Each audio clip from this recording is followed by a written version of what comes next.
Շատ ուրախ եմ, որ եւս մեկ առիթ եղավ, որպեսզի բաժնեկցենք իրար հետ Աստծո խոսքը եւ երբ որ մտածում էի ինչ խոսքով կամ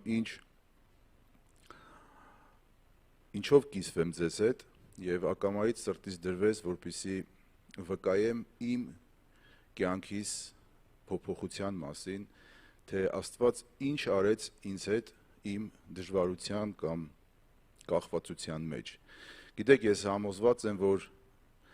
դիմացինին ավետարանելու լավագույն կերպերից մեկը նաև մեր կյանքի փոփոխության մասին վկայելն է, որովհետև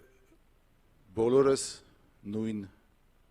կավով ենք հունցված, ոնց որ խոսքն է ասում, նույն մարմնով ենք եւ նույն մեղքերը բոլորիս հետ պատահում է եւ բոլորս նույն մեղքերի մեջ ընկնում ենք,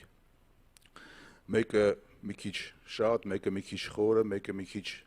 թափանցիկ, մեկը ոչ, սակայն բոլորս էլ նույն մարմնի մեջ ենք եւ մեր մարմինը միշտ մեզ ձգում է մեղքին։ Գիտեք, երբ որ նոր էի ապաշխարել, նոր տիրոջն էի դարձել, շատ բաներ կար, որ իմ կյանքից հեռացրել էի, շատ բաներ կար, որ ապաշխարել էի, ես մաքրել էի իմ շուրթերը, ես իմ սիրտն էի բացել Տիրոջ առաջ, բայց այնուամենայնիվ կար կախվածություններ, մեղքեր, կախվածություն, որից հեռանալը շատ դժվար էր ինձ համար։ Եվ գիտեք, ինձ համար թվում էր, որ դա իմ կյանքի մեջ այնպիսի մի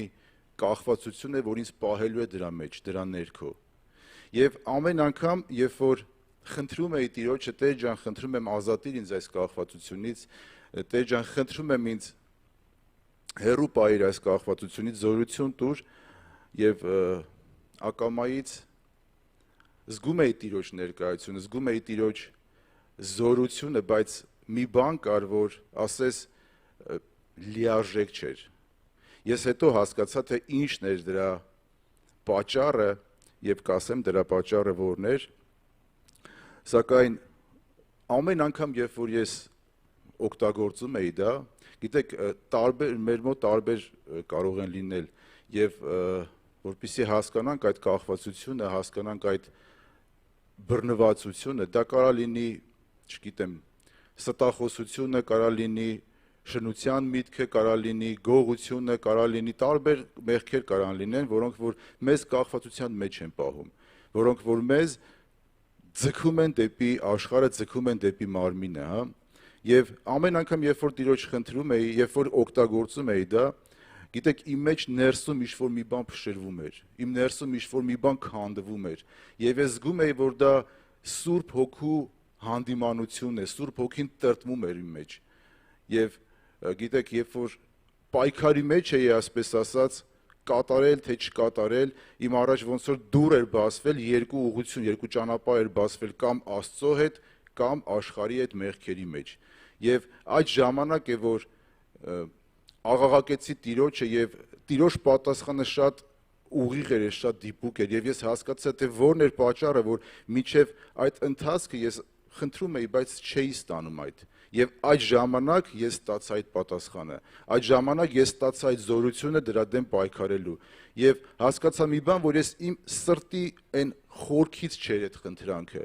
Այո, մենք շատ ժամանակ խնդրում ենք ինչ-որ մի հարցի շուրջ, ինչ-որ մի կախվածության շուրջ պայքարի մեջ, բայց ասես մեր սրտի ծածուկում, մեր սրտի մեջ ներքևում դեռ համաձայն չենք այդ մեղքի դեմ պայքարելուն։ Եվ երբ որ մենք մեր սիրտն ենք բացում Տիրոջ առաջ ամբողջովին, մեր սրտի խորքից ենք խնդրում, Տերը լսում է եւ պատասխանում է։ Եվ հաջորդ իսկ վայրկյանին, երբ որ այդ պայքարի մեջ էի, Տիրոջ զորությունը զգացի իմ կյանքի մեջ եւ ասեց այդ մեղքը իմ կյանքի մեջ երբեք չէր եղել։ Այդ ազատագրությունը, այդ ազատագրումը իմ կյանքի մեջ այնպիսի մի զորությունով եկավ, այնպիսի մի ուժով զորությունով եկավ, որ ասելու չէր, էլի, ասենց բացեց իմ առաջ ամբողջ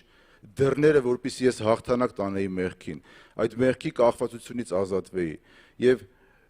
ես մի համար եմ ուզում ընթերցեմ Երեմիայի մարգարեությունից, որը որ ամեն անգամ դժվարությունների ժամանակ այս համարը ինձ զորություն է տվել, ուժ է տվել այս համարը։ Երեմիա 33:3-ն ասում է. «Կանչիր ինձ եւ ես քեզ կպատասխանեմ։ Տեսեք, երբ որ մենք մեր դժվարությունների ժամանակ աղաղակում ենք Տիրոջը, կանչում ենք Տիրոջը, նրա պատասխանը շատ ժամանակ մենք մտածում ենք, որ պետք է, չգիտեմ, ձայնային կերպով կամ հասկանալու կերպով մեզ պատասխանի, բայց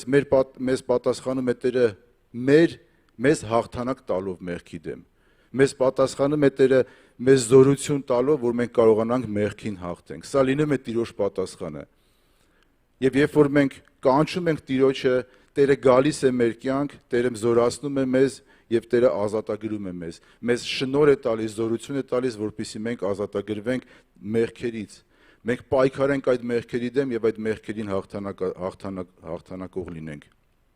Գիտեք, Սաղմոսների գրքից էլ ուզում եմ մի հատված ընթերցել, Սաղմոս 91-ի 15-րդ խոսքն ասում է. «Նա կկանչի ինձ եւ ես պատասխան կտամ նրան, ես նրա հետ կլինեմ նեղության մեջ, կապրեսնեմ նրան եւ փառավոր կդարձնեմ նրան»։ Սա Տիրոջ խոսքն է, որ ամեն մեկից վերաբերվում է, երբ որ մենք մեր սրտի խորքից ենք կանչում Տիրոջը, մեր մաքուր սրտով ենք կանչում Տիրոջը։ Գիտեք, Տեր Հիսուսն ասեց. «Երանի սրտով մաքուրներին, որովհետև նրանք Աստծուն կտեսնեն»։ Մեր սրտի մաքրությունը երևում է, երբ որ մենք դառնում ենք Աստծուն մաքուր խղճմտանքով։ Մենք դառնում ենք Տիրոջը թողնելով մեր աշխարհիկ կյանքը, թողնելով մեր աշխարհիկ մեղքերը եւ մեր նպատակը դնելով Տիրոջը ծառայել, Տիրոջը աղաղակել, Տիրոջը կանչել։ Եվ ուզում եմ, որպեսզի աղոթենք բոլոր այն մարդկանց համար, որոնք իրականում այս մեղքի բռնվածության ծանրության տակ ընթանում են։ Ես չգիտեմ, ինչ որ կարող եմ մեկի սրտի հետ եմ խոսում, որովհետև նորից եմ կրկնում, բոլորս էլ նույն մեղքի մեջ լինում ենք, նույն կախվածությունների մեջ լինում ենք, եւ գիտեմ, որ մարդիկ կան, որ աղաղակում են Տիրոջը, աղոթում են Տիրոջ իրենց կախվածությունների մեջ եւ առաջարկում են, որպեսզի մենք էլ մեր աղոթքով գանք նրանց օգնության համար, նրանց աջակցելու համար, եւ թող որ Տերը զորացնի ամեն մեկին իր կախվածության մեջ, իր բռնվածության մեջ ազատագրվելու։ Խնդրեմ կանգնենք աղոթքի։ Շնորհակալ ենք քեզանից, Տեր, շնորհակալ ենք, որ օրհնում ես եւ զորացնում ես մեզ։ Շնորհակալ ենք, որ հնարավորություն ես տալիս քո առաջ գալու, Տեր իմ Աստված։ Խնդրում ենք, Տեր, քո առաջ ենք բերում այն բոլոր մեր քույրեր, եղբայրներին, այն բոլոր մարդկանց, ովքեր որ իրականում այդ կախվածությունների եւ բռնվածությունների մեջ են, Տեր իմ Աստվածս։ Թող որ քո զորությունը իջնի նրանց վրա, Տեր։ Օգնիր նրանց, Տեր իմ Աստված, իմաստությունով լցվեն, Տեր, եւ կարողանան իրենց կյանքից հեռացնել ամեն այն վատ սովորությունները, կախվածությունները, Տեր, որ գիտենք, որ հակառակ են քեզ, Տեր, եւ գարշելի են քեզ, Տեր իմ Աստված։ Թող որ քո ամեն մի զավակ, Տեր, ամեն մի մարդ, Տեր իմ Աստված, ճանաչի քո ճշմարտությունը, Տեր, եւ դեպի քեզ դառնա։ Հիսուս Քրիստոսի անունով խնդրեցի։ Ամեն։